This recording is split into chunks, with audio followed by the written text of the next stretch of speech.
It finally happened. Earlier this week, Pokemon TCG Live entered open beta worldwide.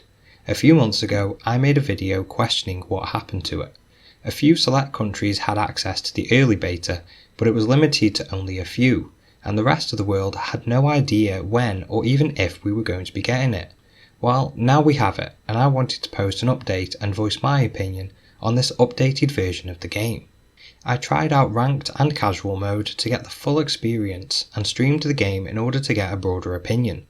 Streaming it allowed me to see how the game held up to people who weren't playing, and I must admit it went better than expected. The new graphics and UI were very pleasing to watch and very closely match what we were promised back in the advertisements earlier this year.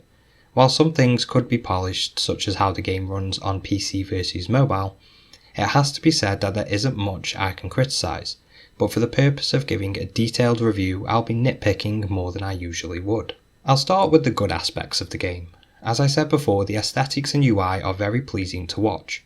At one point in my stream, I mentioned that it felt much more interactive to play and really felt more like a playmat than the old version, which is a positive in my book.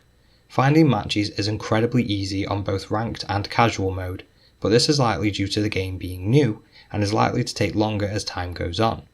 The cards themselves are unchanged and retain their real-world counterparts' aesthetics, but the effects of conditions like poison and burn have been changed, and the new visuals are a lot better than the old ones, and the tokens that show the conditions don't cover half the card like they used to.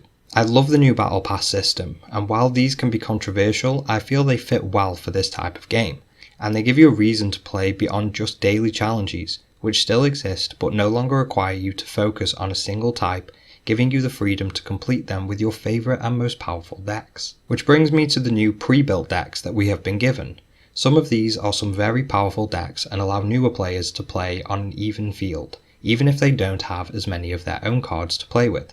Transferring your old TCG Online account will also give you access to tokens and crystals for free, depending on how many unopened booster packs and coins you had in TCG Online. The tokens being used by individual cards, giving you the chance to power up a deck without having to buy endless booster packs to find the one card you need. Now I'll move on to the negatives, starting with the lack of trading elements. I know that when this game was announced, we were told that trading wouldn't be included, and being able to just get any card removes this need, but as Pokemon is a game where trading is a core element, and real-world card trading is a very common practice, having a trading card game without the ability to trade cards seems like an odd choice. Many of us are also having to completely alter our decks due to a lot of cards being unplayable. Cards from Sun and Moon sets onwards are able to be used either in standard or expanded mode, but we have access to cards from Black and White which are completely unusable until the game gives us more modes such as Legacy mode from TCG Online. I'm aware it's still in beta and this may be a feature in the future, but I did warn you I would be nitpicky. A small, very nitpicky detail is in the original game your final awarded prize card was automatically claimed, or the last 2 or 3 if you knocked out a V or VMAX card and you won the match, but this one still requires you to manually claim it.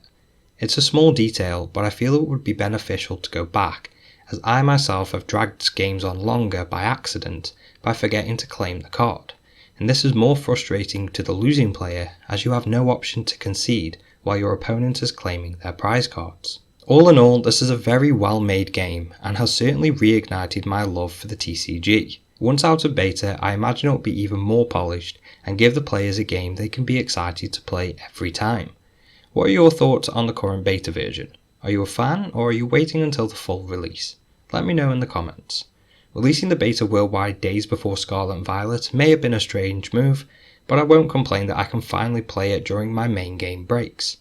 As always, I hope you all have a wonderful day, and I'll catch you next time.